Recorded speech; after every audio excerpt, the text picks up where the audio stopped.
I'm actually horrified that I let it get this bad. Welcome back to my channel. I'm Efe, and I'm growing 100 plants in my New York City apartment. I'm in the process of resetting all my plants for spring, and one of my favorite plants, my Alocasia Frydek, which lives in my bedroom, is in dire need of some help. It's been in its pot for probably 18 months maybe. It started off as one tiny little baby plant, and every time I repotted it, I never took out any of the corms. Well, about 4 corms sprouted, so now there are 5 plants in the pot. The only light they get is from a Soltex Solutions Vita grow light in the bedroom, and it does a great job, but there are just too many plants in the pot for them all to thrive. So today I'm going to separate them. Now, if we know anything about alocasia, we know that they don't really like it when you repot them or when you disturb the roots. So honestly, I fully expect most of the plants to decline after the separation. But the good news is alocasia is the ultimate comeback kid. So they'll probably bounce back just fine. If they don't bounce back fine, I'm sure we'll find some more corms, which I will also plant for insurance. Or I hope I find some corms, which I will plant for insurance, but it has to be done. They just don't look as good as they once did. So it's time to separate them and start all over again. Let's get into it. If you haven't already, please hit the subscribe button to see more instances of me rescuing my plants from myself. So I've rummaged through my pot storage and I've got a variety of pot options and sizes. So this one's the biggest, just because without getting in there, I really don't know what I'm going to be dealing with when it comes to root size and the size of the plants. So I'm thinking there's this one, there's this size, and then there are these 2 small ones. And I think I'll wash them all up and get them all ready. And I think I'll just choose the size according to how much of the particular root ball I'm able to salvage. So in the first instance, I don't want to go too big because the roots are not used to having all that space, and I don't want to deal with rot or anything. I'm also going to be changing the location of where I keep these plants. I'm planning to scatter them all over the apartment. So the idea is to give them time to adjust to the new location, the change in seasons which is happening. We are basically entering spring, so the days are getting longer. They're going to be going from being under grow light to some of them will still be under the grow light, but some of them will just be out in the living room here with some ambient light, which they're not used to. And I don't know how much light or how little light they're going to want, so we'll just see what happens. So I think safer to go with, in some instances, the smaller pot size until the plant gets used to it, and then I can figure out how big or how small I need to go. In my experience, it's a very quick growing plant. It fills the pot with roots really quickly. I have to water it quite often, so I don't anticipate it being in the tiny pot for too long, but I do think that will give it time to adjust to the new circumstances. So I'm just going to go wash these. And then for my potting mix, I usually do a mix of cocoa coir or maybe potting soil depending on what I'm working with, and 50% cocoa coir and 50% tree fern fiber. Now, tree fern fiber is expensive, so I like to save as much of it as I can for my anthuriums. No shade to the alocasias, but the anthuriums I think need it more. So I will probably be mixing it today with aroid mix. I just got sent a package from a company called Plants. They sent me a bunch of different types of potting mixes, and I've never used it before. I've never used anything from this company before. So this is actually my opportunity to try it out. So I'm gonna check out what's in the box that they sent me, see if maybe one of them might be suitable for our purposes, and then we'll get started. So Plants actually sent me this box a while ago. I just haven't repotted anything in quite some time, which is very unusual for me. I feel like I'm always repotting. Like I have a mild obsession with repotting. Anyway, I haven't repotted anything in a long time, so that's why I haven't opened it yet. But this is perfect.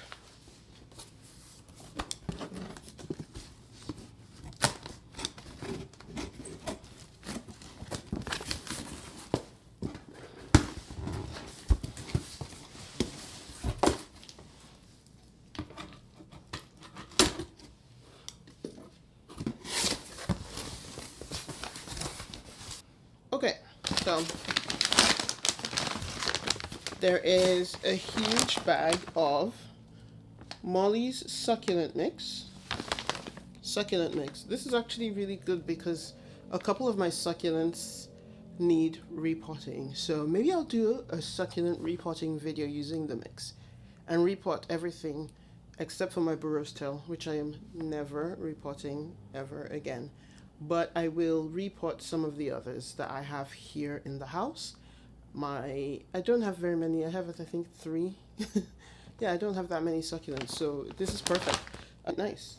Okay, succulent mix.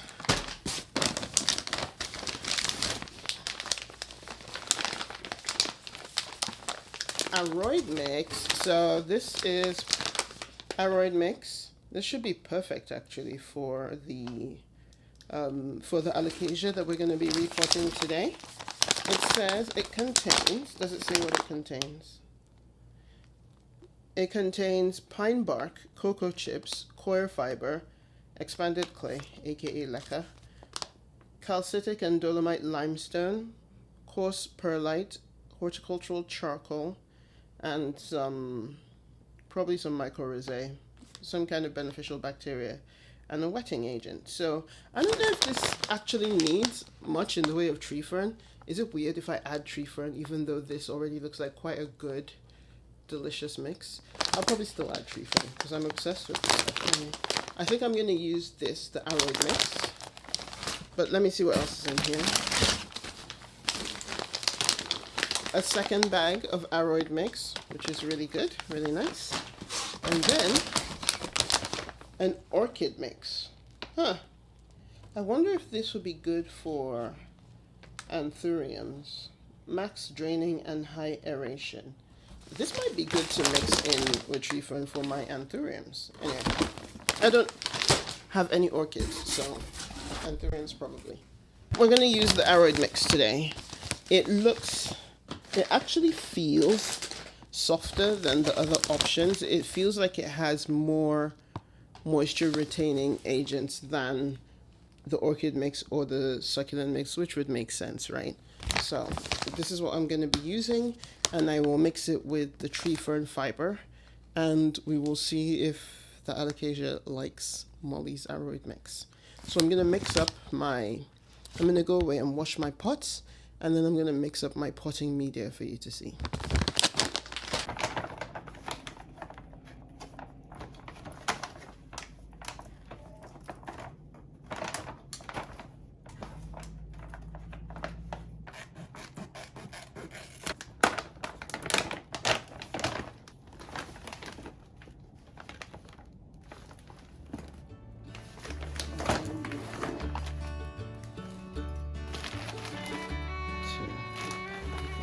Molly's aroid mix looks just as nice and fluffy on the inside as the packaging would suggest on the outside, which is great. There's nothing worse than opening it up and having it not look like what you expected.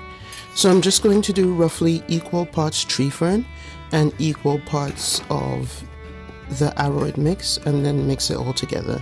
If this was an anthurium I was repotting, I probably would just do mostly tree fern, but because it's an alocasia, I like to mix it up, half and half. And the Molly's mix has really, really good aeration. Look at all these big chunks of leca and these big chunks of cocoa. So I feel like it should have a good balance of moisture retention and drainage, which the Alocasia Frydek should like.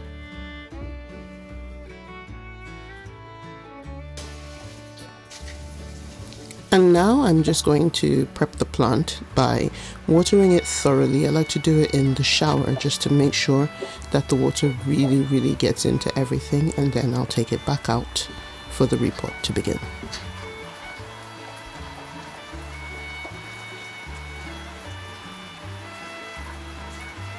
Okay, so I just showered the Alocasia Frydek, and I'm going to give it about 10 minutes for the water to soak deeply into the root ball and just get everything nice and soft.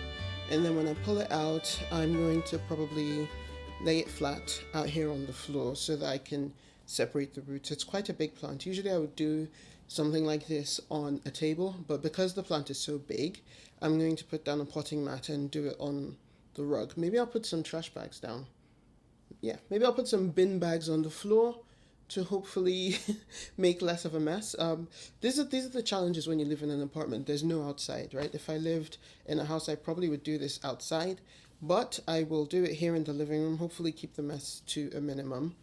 Let's get started.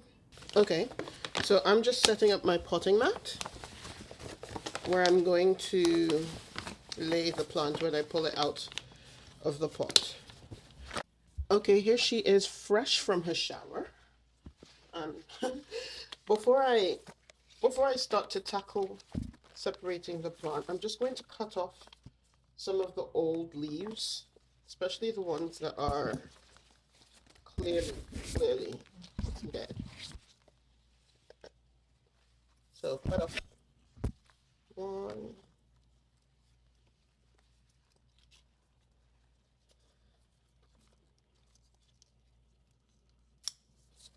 two,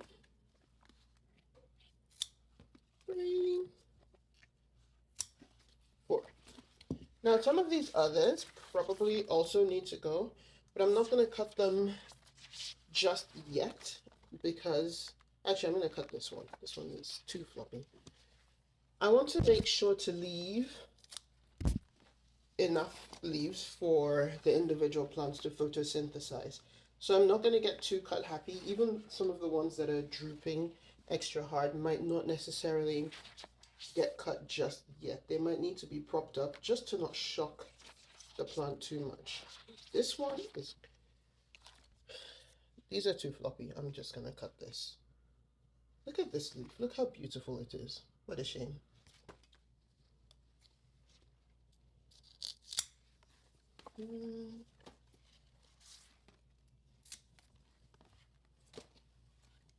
Okay. This is what's left of her. Now I'm going to lay her down and start the process of removing the pot and then just separating all the roots, as many as I can. I'm going to be using a wooden chopstick just to lightly untangle the roots. I find it makes it a little bit easier. Please believe that I will be recycling my Simple Human bin bag because they are expensive and I am not one to waste. Gentle. Gentle. Okay, so I have it where the leaves are all on the bin bag and then the potting media is all in the potting mat. So I'm just going to slowly start to work it to release it from the pot. And honestly, most of this media is going to be reused because there's nothing wrong with it. It's just that there's too many plants in the pot. Whew. Okay, let's have a closer look at the root ball. This is insane. It is nice and moist. I'm super nervous about separating this, to be honest. No obvious corms. I don't see any. This thing used to have corms all the time. Anyway. Okay, so I'm just going to start gently trying to release some of the potting media around the roots. It's kind of, you just have to go slow. This is one of these things. It's inevitable that I'm going to disturb and break a lot of the roots, but I'm just trying to be as gentle as I can, just to give it a chance to kind of relax a bit, you know? I just try to feel it as I go. Luckily, this mix is it's a mix of tree fern and coco coir, which is really light and fluffy. If this was just regular houseplant potting soil, it would be actually a lot more difficult. Look, I'm already breaking the roots. Nothing to be helped. It can't be helped, honestly, and the roots will grow back. It's just that alocasia really do throw tantrums over things like this, so I'm just trying to keep the trauma trying to limit the trauma as much as I can. It's hard to know where one plant ends and another one begins. So, of course, they're all basically part of, this is the mother plant, the main one. So she'll be staying in that pot, and it's just a case of trying to separate some of these babies.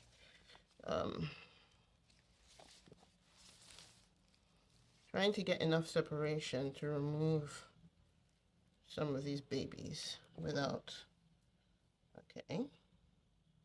Thought that was a corm, but nope, it's leca.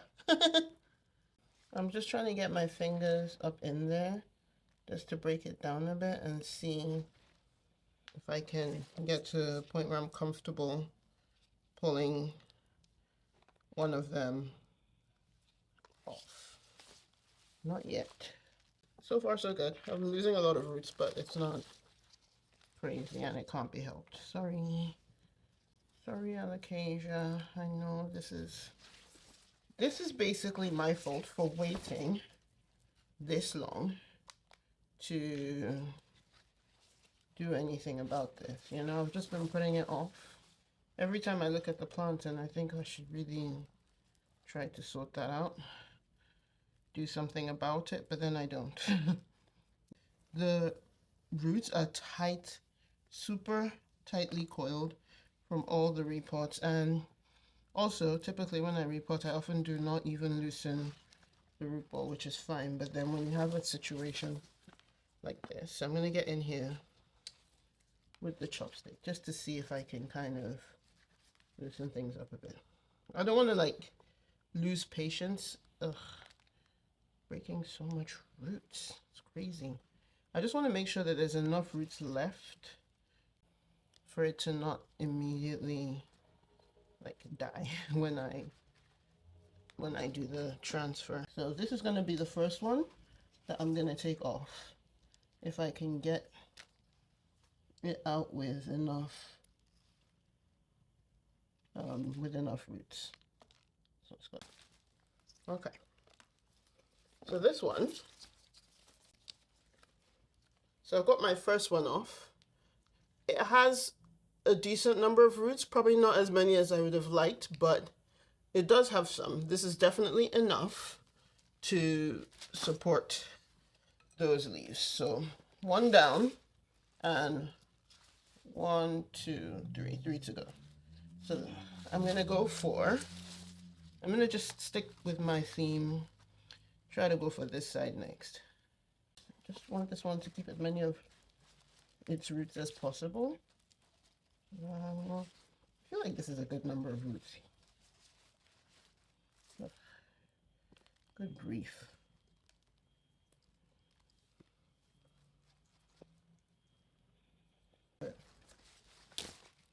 Ugh, that was a bit of a disaster. I've just broken.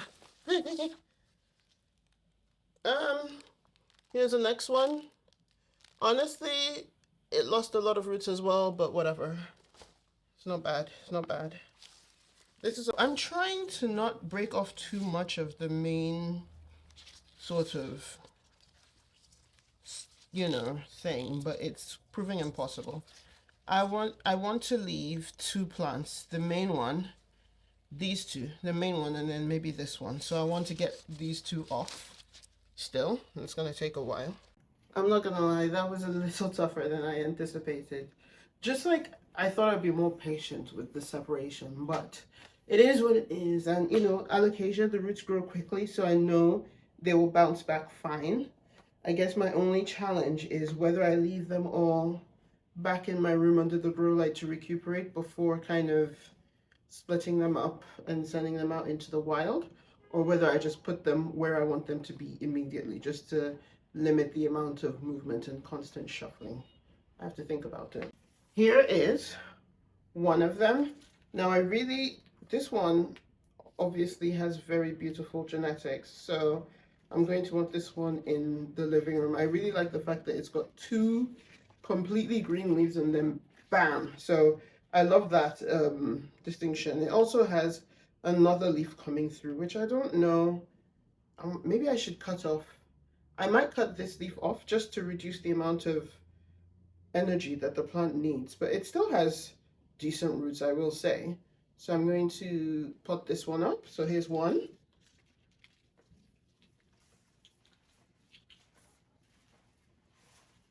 Number two, this one is I think this is the youngest of the bunch, but look at how beautiful. Actually, I got some good roots on this one, so I think this one will be okay. Again, it's got two dark leaves and then lovely variegation. I accidentally ripped this one while I was pulling it out of the shower. But I'm gonna pot this up as one. Then there's this one, which I was hoping for more roots on this one, but somehow managed to lose the bulk of them. I think it does have decent number of primary roots, so enough hopefully that it will be okay. I'm not sure if it's enough to support 3 leaves. I'll probably have to take 1 leaf off just to reduce the stress. I think 2 leaves is the ideal probably, because even though they have roots, it's not really enough roots for all these. We'll see. Then there's this one. This one also actually is decent. There's a good number of roots there, I think, hopefully enough. So actually, it's not as bad as it felt when I was doing it, to be honest. I lost a lot of roots, but I still have a lot. And this is the main plant. This is the main stem. And I left it a buddy, so it wouldn't be too lonely. These burns you can see are from it being too close to the grow light. And that's because there were too many of them in the pot. So they were all battling for resources, like fighting for light, and so reaching up. Unfortunately, that's led to some burns. But now, when I repot it, I'm going to pot it all the way down lower in the pot, which will lower the plant. Instead, I don't want to raise the grow light because there are other plants there as well that use that light, so it can't be too, it's a bit of a difficult balancing act really. This is what's going back in the bedroom, and yeah, my husband will be relieved because he'll be able to walk by and get to the bed without being slapped in the face by Frydek leaf every time. I now have 5 Frydeks. Bonus of all bonuses, I found some corms. 1, 2, 3, 4, 5, 6, 7, 8 corms. So I'm gonna pot the 8 corms up, stick them in the grow tent, water them, and wait for the magic to happen. I'm gonna be drowning in Frydeks, but I think it's good because it's such a strong, typically the variegated Frydek, it really pops. So I think it's exactly what I need to put some of them out here and break up the green a little bit, just, add some variety to the source. The challenge with these is this is a very, very high light plant. Like it needs a lot of light. And so just picking locations to put it where there will be really good light. Second challenge, it's a spider mite magnet. I used to be more stressed by that, but now that I've had it for some time, it's whatever. Like it has spider mites a lot. I just try to stay on top of it and treat for pests a lot. I might put it in this corner with the other spider mite magnets. I know that's rude, but it is what it is. So yeah, here we are, 8 more alocasias to come, and I will pot these up probably in a different video because I'm a little bit tired. Got my trusty spindrift, and this is the smallest pot size that I have, so I'm putting it in here to catch any extras, but also for water when I water it. So this is the mix that I made earlier. It's the Molly's aroid mix, and I'm mixed with tree fern fiber. Honestly, maybe I should add some more tree fern because, I'm just going to use it like that. If it's a true test of the Molly's, let's not add too much tree fern, right? The idea is to see what Molly's has to offer.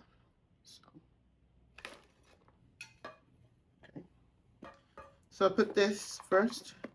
Usually, when I'm potting alocasia or anything else, I add some mycorrhizae when I put it in. That's to help it root and make the roots really strong. But Molly's, aroid mix is supposed to have mycorrhizae mixed in already. So I water it just to kind of moisten the area where the root is going to be sitting properly, so it's not too much of a shock for it. So this is the smallest pot, so I want to put the smallest plant into it, which is, it's who has the smallest root though. This is the least roots, but it's also kind of a heavy plant. I don't know if it's going to be, like, I don't know, it's not going to be solid in this pot. It's going to be tipping over, so that doesn't make sense. I'm going to put this one in here. To be honest, I do think that maybe a bigger pot just for the height of the plants, but I'll just have to use like a dowel or something to, a couple of dowels to help them stand up straight, because I'm not going to, I don't want to overwhelm the roots. So anyway, here we are. I'm just going to backfill this as much as I can. The mix has a good amount of leca, which I like. It's good. Nice aeration. If I find, we'll see how much water it holds, because I also don't want to have to be watering this thing every single day. It's a very thirsty plant usually.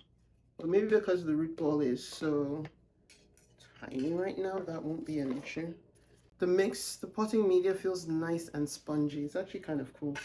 I think because of the cocoa chips, it will hold plenty of water. I've never actually tried cocoa chips, by the way. This is the first time, so maybe I'm about to become a cocoa chips convert. I'm just gonna water it. That's good. Let's add some nice water. I'll put it down and let it soak up the water. As you can see, look, they're all over the place, the leaves. Just, that's how, yeah. I'm probably going to give it a support just to keep it upright while it puts roots properly down into the pot. And honestly, it probably won't live in this pot for very long. I'll probably end up putting it in something longer. I'm going to use these clear dowels just to give it a little bit of support. Put this here, like this. Shove it all the way in. I hope I didn't just destroy a root, but the dowels give me something to tie the plant to and just force it to stand up a bit until it has a chance to kind of settle in properly. So I think we're gonna do 2 to a dowel. So this one on this side, you put the soft side of the tape. This is Velcro tape. You put the soft side on the inside, like this. Okay. It should really be tighter than this. It's probably just gonna slide down. It'll do for now. It's just to keep it together a little bit and allow it the chance to settle in properly. Okay, the next pot is basically the exact same size. Okay, I've put a little bit less potting mix to see if maybe that helps the plant sit a little bit deeper. Maybe that will help, I'm not sure. Okay, so this one also does not have a significant number of roots. Such is life.